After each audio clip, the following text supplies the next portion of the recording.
St. Louis Park Police are searching for two men that stole $65,000 worth of diamond earrings from Continental Diamonds on Utica Avenue.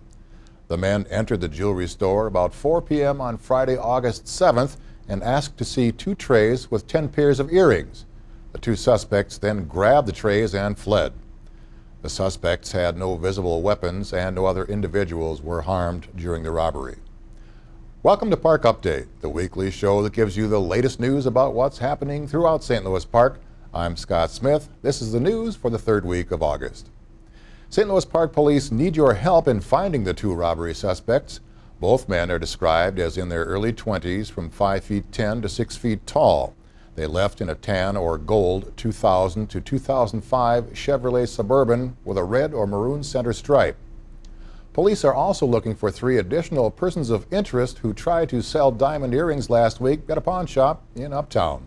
Anyone with information on any of the men is asked to call the St. Louis Park Police at 952-924-2618.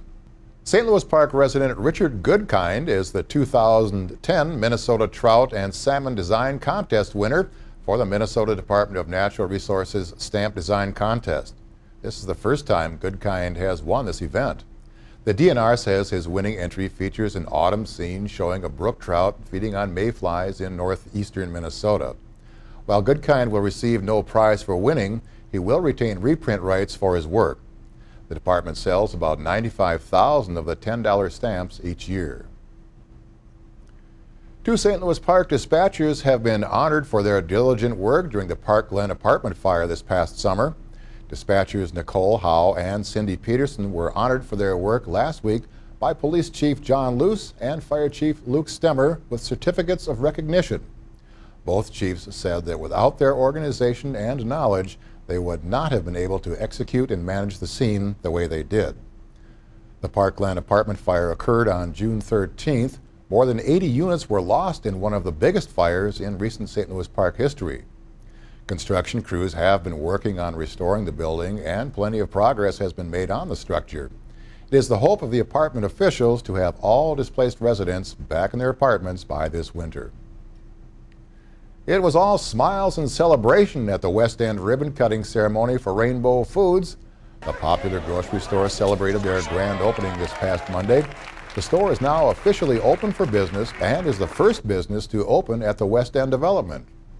Other stores will begin opening in the coming months. Be sure to check the City of St. Louis Park's website for updates on these openings.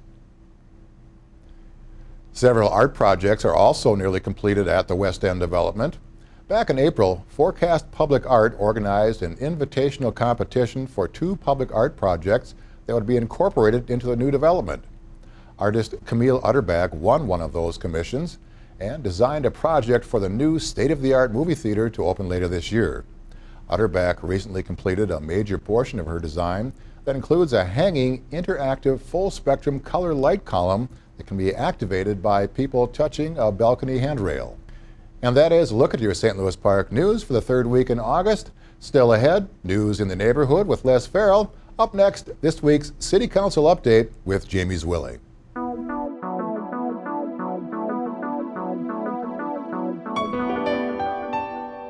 The City Council recognized 56 youth volunteers at its meeting this week. Thank you to you, and thank you to all your families. Thanks so much. You do a great job. Thanks again.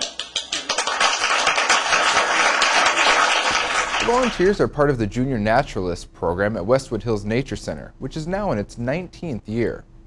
The volunteers, who are in grades 7 through 12, spent more than 1,400 hours this summer on such tasks as animal care, animal skull cleaning, serving as program aides, managing wildflowers, conducting water quality testing, and capturing dragonflies, among other duties.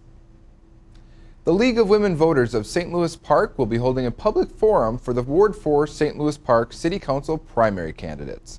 The forum will be held August 26th at 7 p.m. at St. Louis Park City Hall. Candidates for the Ward 4 City Council seat are Thomas Peterson, Julia Ross, and Bill Theobald. If you are not sure what ward you are located in, you can visit this link. I'm Jamie Zwilling, and that's your council update.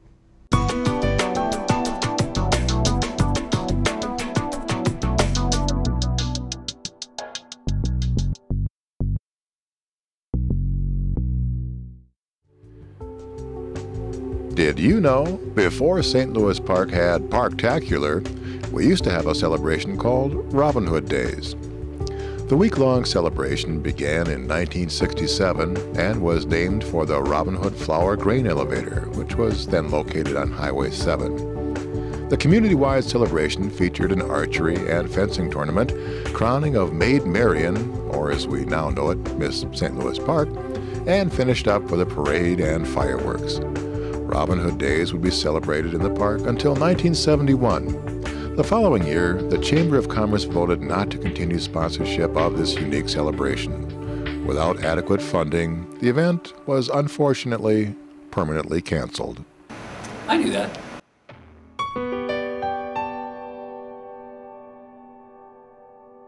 Incoming St. Louis Park High School freshmen will have one more book thrown their way when they start school this year. St. Louis Park Reading Initiative, Bookmark in the Park, will be giving every incoming freshman a copy of the book Success for Teens. The interactive book aims to help teenagers through the struggles of school, relationships, and managing money properly. This is the first time Bookmark in the Park has given away books to freshmen, but officials feel that this may set them on the right track on that first day of school by teaching them responsibility and other lifetime skills. The city is well on its way to reaching a goal of 1,000 households signed up for the Minnesota Energy Challenge. But we need your help. The challenge will help you calculate your carbon footprint and learn how to save money and energy in the home. In just a few minutes, you can register and learn all about simple ways to make a difference. Visit the city's website and search for Energy Challenge to learn more. I'm Leslie Farrell, and that is your News in the Neighborhood.